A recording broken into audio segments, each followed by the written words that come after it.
Welcome, everybody. Welcome to our event, My Life, My Business. Wish I was here. And we are certainly looking forward to discussing this a topic today. Especially, I'm very, very excited to hear what our topic is going to be. And so, therefore, I need to just make sure that I give a special shout out and welcome to my co host, Shanaaz. And we are going to carry on today, just giving you a perspective on how you can enjoy your life. And we come from all kinds of different points of view, and everything pertains to that. And last time we spoke about questions that drive change. And feel free to go listen to the playback or the edited version of the YouTube podcast that's published on the Mufasa Coaching Practice YouTube channel. So, without further ado, I'm going to hand over to Shana. Hi, Jacques. Thank you. Yes, the last time we had Clubhouse and you were talking about those questions, it was really good. So I'm actually going to listen to it again.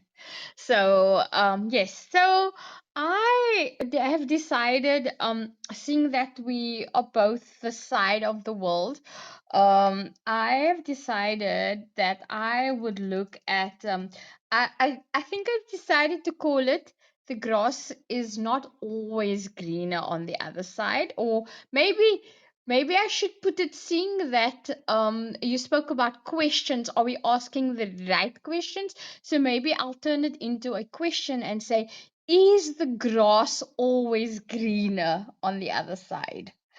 And I am going to, well, basically just talk about some of my experiences of moving when I moved to the UK, and then my experience of returning back to South Africa.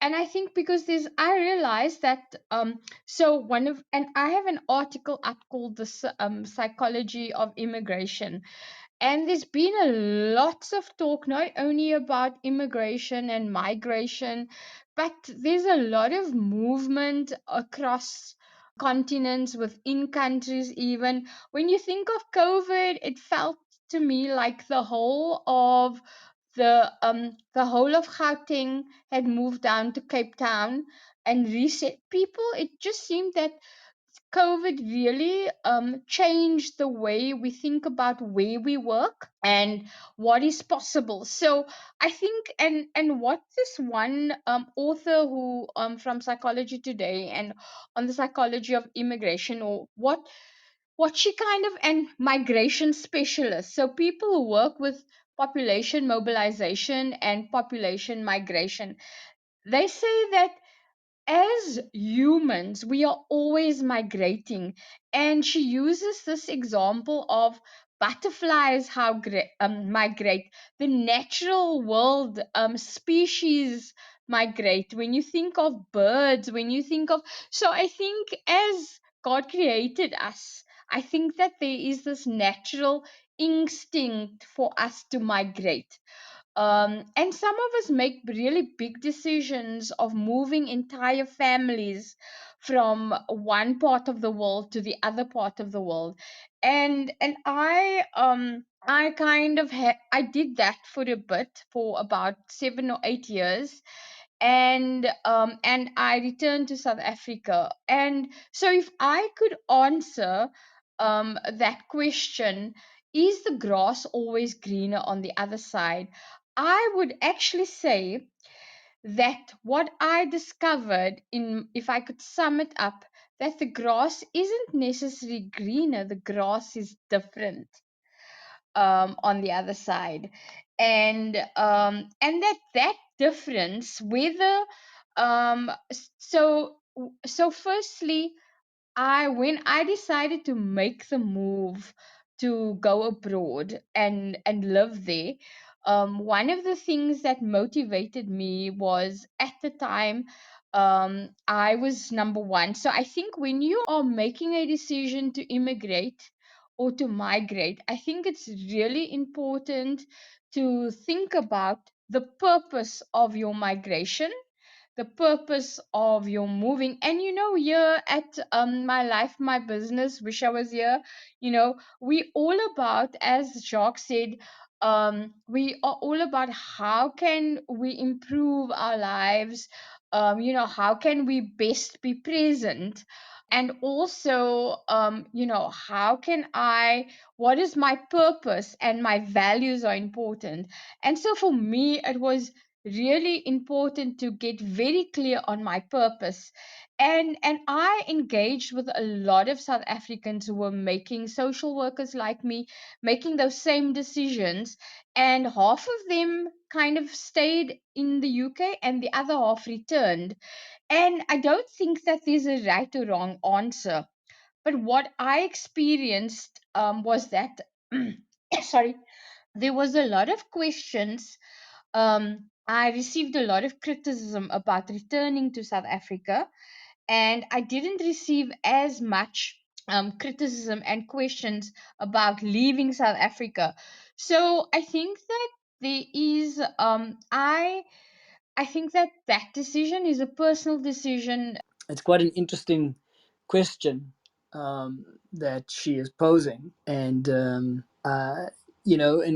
really, it's not just geographically changing your circumstances, and therefore expecting that when you do so, um, the thinking normally goes that you go and you change because your expectations that the place that you're changing to will be far more pleasant, far more advantageous, more positive, better benefits, all those kinds of things. And I mean, even if you're looking at changing jobs. So I think, and I want to add on to what you were saying, that to get really clear on your purpose, because I in my will, and that's about that change that we spoke about and that you mentioned.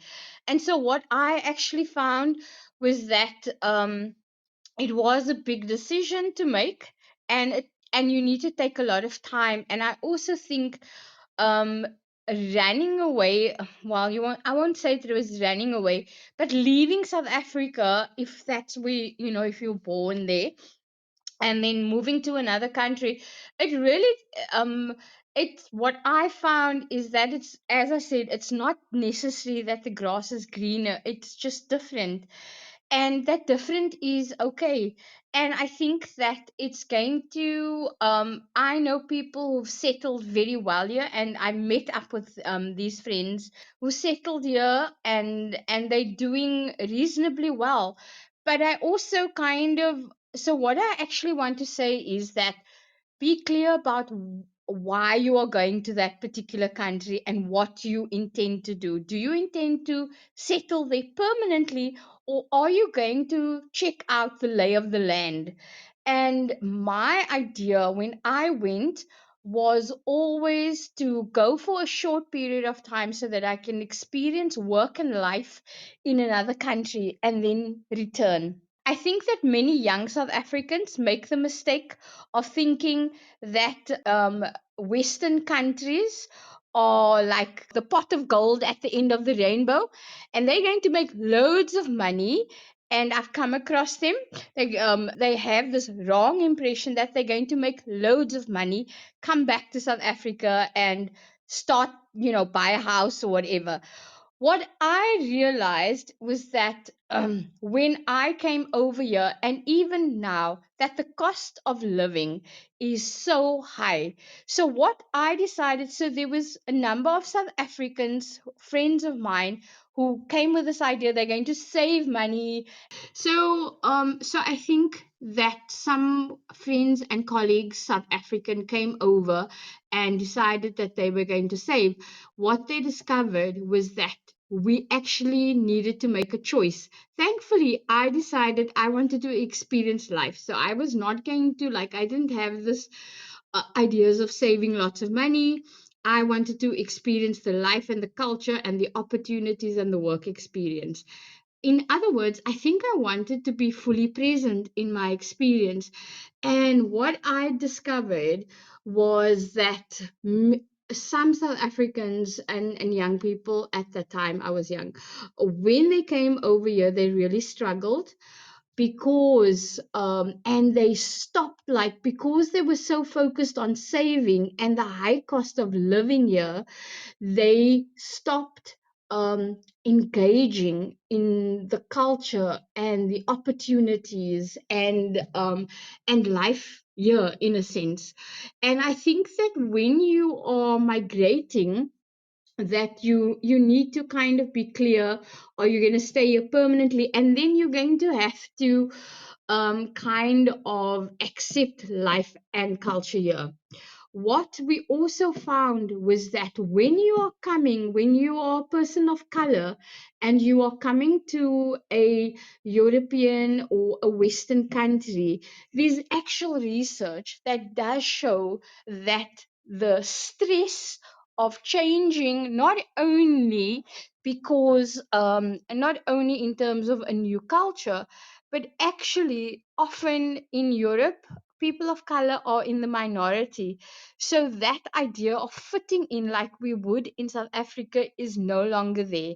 And while most countries are not overtly racist, they are real, especially currently, there are real views about migrant labors, or migrants and people and foreigners.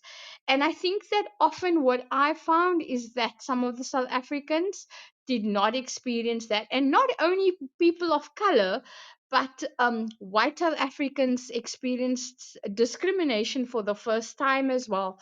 And I think some of them really struggled with it.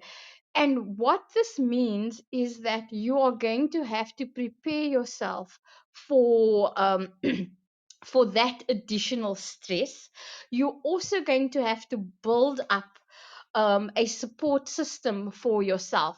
And so, one of the most important things when you are migrating or you're moving for a long length of time, or even for a short length of time, is your support system. Because you need to understand that if you're migrating or if you're moving abroad for a short even for a short period of time, work for a short period of time, in a sense your support system is not going to be the same. And one of the critical the skills that you kind of then need to do is, they say, you need to adapt. So they find that the acculturation process is very stressful for people of color. They and what you need to do is find your support system. However, I do want to say that what the research is also showing, that eventually, after settling in and a number of years, the health outcomes and the stress levels, to a certain degree, will be similar to those of the natives in the country that you are living in. So those born in the country that you're living in. So in other words, there are advantages, there are definite benefits from migrating to another country. I mean, I think that we can talk a lot about traveling to another country, but migration is different. And I think that sometimes we what I've experienced and even experienced here today, was that there are groups of people that are unfortunately still marginalized, and that we just need to be realistic about the country that we are migrating to. We often underestimate the effects that the migration is going to have on us. But one of the important things is to build a support system. And so I did that, and I built my support system, where I am still actually friends with some of the people that I met when I moved here many years ago. I think we were talking about it. It was about 12. No, it was more than 12 years. It's about 20 years ago almost. Yes, it was in, yeah, it's about 20 years.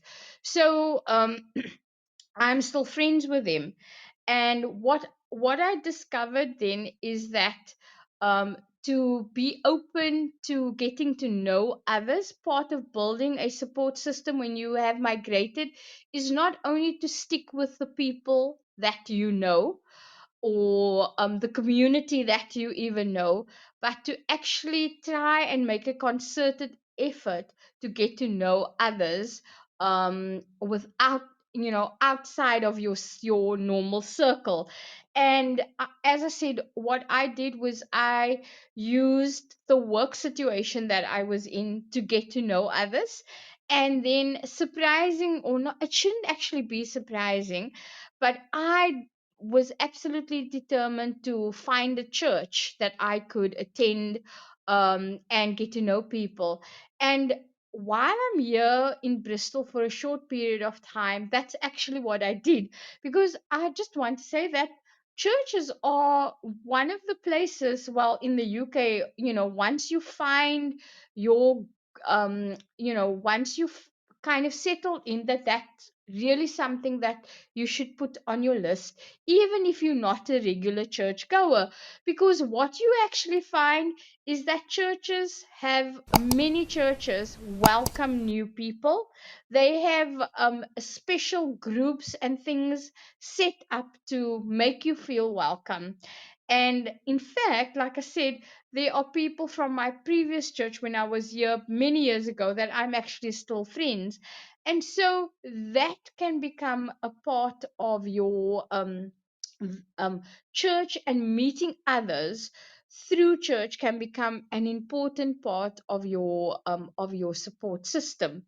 So, one of the other things that was really important in terms of kind of adjusting to life in a new country is learning the language. So what they found, which is, I know it's kind of obvious, but this is for those of us who may go and migrate and move to countries where the language is not the same.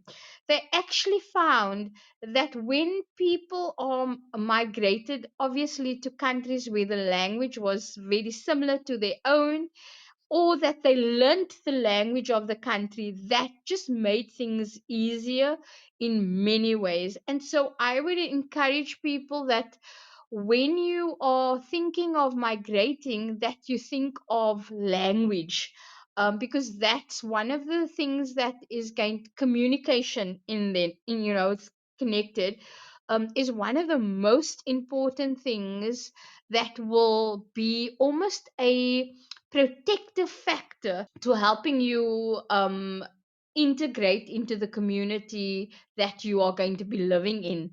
And so learning the language is really important, and getting to know, finding out where there are language lessons, is also kind of new, is also a way in which is very protective as well. So the idea then is, when you are migrating, is to kind of think about that it's also okay when things don't work out. I also actually just want to mention a special for those who are parents. What I found is that my friends who had children, and they really struggled because the grandparents were not around. And while I don't like to talk about tragic stories, but I think that it's worthwhile to keep that in mind. So, for example, everyone would have, I can't remember the names of the family, but during COVID, there was a South African family who was immigrating to New Zealand, and the mom, unfortunately, she killed her children, and that was through depression.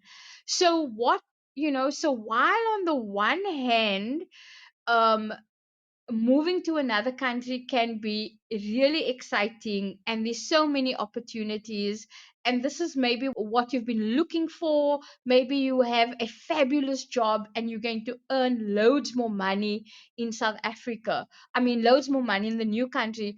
Your mental health is so important, because you can really struggle, and the isolation, if you are an introvert, it can become problematic, because everyone you're meeting is meeting for the first time, and getting to know a new country and a new culture can also be quite overwhelming.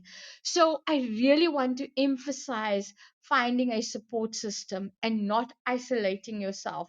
I also want to encourage you to keep in mind who is going to take care of the children, because in if you are moving, you don't have the grandparents, you don't have the aunts and the uncles. So think about childcare. Think about, are you going to be taking care of the children yourself, and or who's going to pay for childcare? And that was an actual issue that actually led to two friends of mine that I know returning to South Africa eventually, because childcare was an issue. The other thing that can really make a difference is to get to know some of the I know child protection laws, even if you have children. And I'll give you I'll talk about an incident of a friend of mine as to why some of these things, while it may not seem important when you have the exciting news, but it can have a profound effect on settling in the new country. So my friend, she was a social worker, South African, and she was busy with a court case, and in the courts in the UK, and the court case was running late, and she had a child minder look after her children, and her phone went flat. She couldn't, and the signal and everything on the underground. When she got back, she was about an hour late for the childminder. The police was waiting for her. The childminder had called the police, thinking that my friend, who's an actual social worker with children, thought that my friend had abandoned her children. So I want to encourage you to get in, absolutely enjoy the opportunities. And there were so many opportunities for travel and experiencing a culture, but to not forget about the little things that can help, that can make a big difference, like a support system, like getting to know some of the major laws of the country, and I think, and taking care of your mental health is essential. Another thing that I found was quite important was that if you are a family that, or in relationship, that both people need some separate friends, or you need to do different things. And why I say this is that what I discovered was some of the couples and those who were married, they eventually started to struggle, because the only one who they really knew in that community for a while was each other. And so all of a sudden, you've lost your, in a sense, you don't have your friends around as easily, um and you have to build a new set of friends, in other words, so that your partner is not the only friend you have in that community, or that your partner isn't the only one that you depend on. Um and and so I just kind of wanted to leave that and let you know also that it's also okay to return. It's also okay to say, you know what, I've experienced this, and I'm really happy about my time here, but I think it's time to go back to South Africa. If that doesn't mean that you have failed or that things didn't work out, as I said the last time, things can end because they are really good. And that's what actually happened in my case. I had achieved success in my career this side, and I wanted something more, in terms of in terms of purpose. Even I really wanted to take the knowledge that I had gained and the experience that I had gained in social work. I wanted to take it to South Africa. And so that's what kind of helped make the decision, when I reflected on my purpose and my values in life. And that's what made me return to South Africa. But that doesn't mean that I didn't enjoy my experience here, and that I'm not going to encourage everyone to travel or to migrate if they need to. And yeah, and so that's just a little bit about some of the lessons and the things that I kind of felt is important. And then yeah, maybe just to add that the cost of living is different. The money that we have actually can go a long way, and we have a good lifestyle in South Africa as well. So for those even who are, you don't have to make a permanent decision about settling anywhere. I think that's what home is about, that you can return when the time is right for you, when things are good. Thank you. So that's me. Thanks, Shanaz. So, a lot of practical things there. But just to emphasize, you know, really answering that key question as to why it is you want to immigrate, or why you want to migrate, being very clear about that, because I think then your engagement, your willingness to assimilate in the culture that you find, studying the laws, etc., but also the informal laws. Like even having the experience on an escalator and seeing everybody stands on the right while you're leaving the escalators clear on the left. That's a rule, and follow the rule and understand why people are doing it. The Your advice in terms of learning the language would also feature there. Is yes, learn the language of the country, but you know don't bring the rules from your home country and try and live it as best as possible in the new country. And and and by doing so, then congregate around other expats, South African expats, because the language and the culture is still staying the same, but you're in a foreign country. No, you got to assimilate and all these kinds of things. But the purpose, understanding that purpose, and the thing that stays with me, Shanaz, is if you understand the purpose, then you are fully present in your experience. You know, the question that you posed at the beginning, is the grass really greener on the other side? I would say, and your answer that it's just different, is so important, because guess what? There are advantages and disadvantages in any context, in any environment. You just need to choose to look for it. So yeah, no, this is I'm living that experience, and I mean, I'm bewildered with the level of technology and all of those things, and Yeah, having to everything is the QR code that you need to scan. I mean, I went to buy groceries, and then you have to go and check yourself out, and, and there's no. But that is what in Cape Town we do that. So there's a store in Cape Town, Pick and Pay store in Cape Town that does it also. Mm, Yeah. yes, Anyway, but it's just that question of, okay, how I haven't done it before. How do I do this? And absolutely.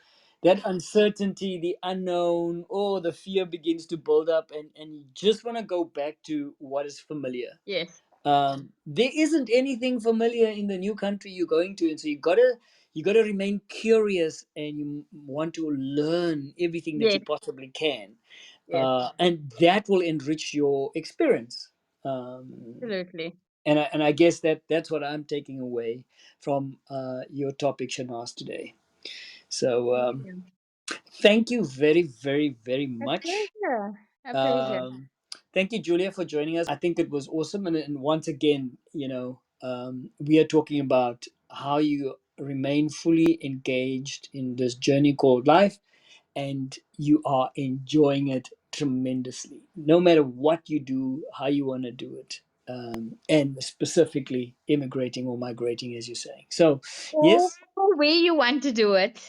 That's that's the yes, Absolutely, all of the above. It's a rich topic, Shanaz. Actually, in such in so broadly, and I mean to end it all and saying, look, you experience, you've had your experience, you've met the objective, you understood its purpose, and then it's okay for you to return, and you're saying it's not a shame.